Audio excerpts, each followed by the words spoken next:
So one of the things that led me to create this additional jump validate, quote unquote, jump validation script to Invector is Invector doesn't do it for you. So quite often you will find yourself in a room underneath something jumping and the camera is doing something wacky like that. And it's really irritating. So I thought, well, let's quickly fix that.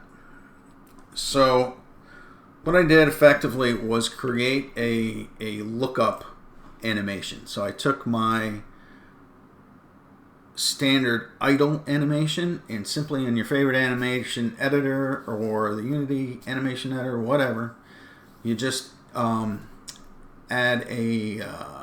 create a new animation with the fella just simply looking up. That's it. Okay, so what you do is you take that lookup animation, you slap it in your animator, and what I've done is I've created a new layer for it, a head layer. Okay, and I've added a new mask just for the head. I think I've got too many layers. And it's just going to look like this. All you're going to want to affect is the head. And you're going to want to make it additive because you're not going to, you're going to blend it into every other animation. So the lookup animation is interesting. You can either let the animation finish or you can interrupt it. And so to do that, I've added this custom action parameter. A lot of times I'll use this custom action parameter when I want to take control of the animator. So it's always good to have something like this in your own animator. So lookup will have two exit transitions. One, if we shut this thing off, the custom action, it'll just immediately obviously cancel the animation, or we can just let the animation time out. Either way, it is going to throw this done looking up event. So what's the point of that?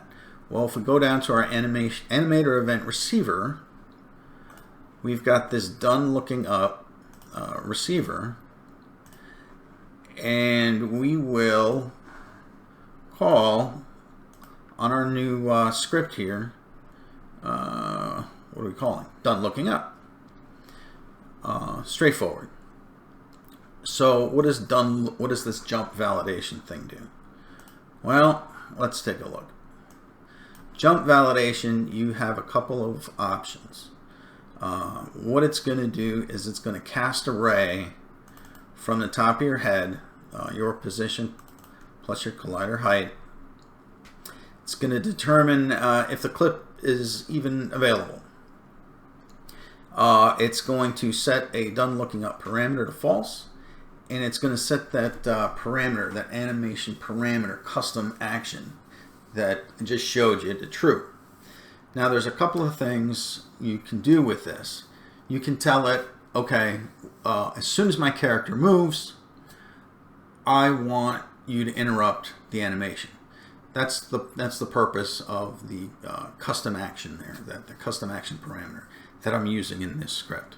Okay, so if I want you to interrupt my animation, then I'm going to record my last position, and I'm going to watch for movement. And as long as I'm not done looking up, what I'm going to determine is if my current position is near equal. You might want to use a different method, or maybe you know of a better way to do this. If it's near equal to my last recorded body position. Near equal in this case is determined by my movement threshold, right, which is down here. So I can change this to, I don't know, 1 or 2, and that means it's a greater movement. That's a greater movement distance than I will have to move before I can say, okay, this done looking up action is completed. Okay, I'll get more to that visually on what that looks like. So regardless, we're gonna start our animation. Done looking up is going to be equal to false, and this will be called on the animator event receiver, or Yeah, and that'll be called our animator event receiver, and we'll be done, quote unquote, looking up. All right. So what does this goofy thing look like? Well, let's bring this over here, and I'll show you the difference between interrupt on movement and not. Okay. So what does this look like at all? All right. I'm hitting jump. Hey, look at that. He's looking up, not jumping, giving you an indication of why he's not jumping. Now notice I have the interrupt on movement selected. So what's going to happen is I jump, he's going to stop looking up. He's just going to start running. So if I jump, he just looks forward. All right, let's see what it looks like if I tell him not to interrupt the head motion, the looking up when he moves. So I'm going to jump, and he's still looking up. He's got his head kind of twisted there. So, you know, whatever works best for your character, whatever you think works best for you. I like interrupt on movement. And so it just seems a little more, I guess, natural for, you know, what a regular person would do. And you're good to go as far as movement. And then you have to tie that in. Last thing is tying that into Invector itself. There is one thing you're going to have to change. And it's super simple.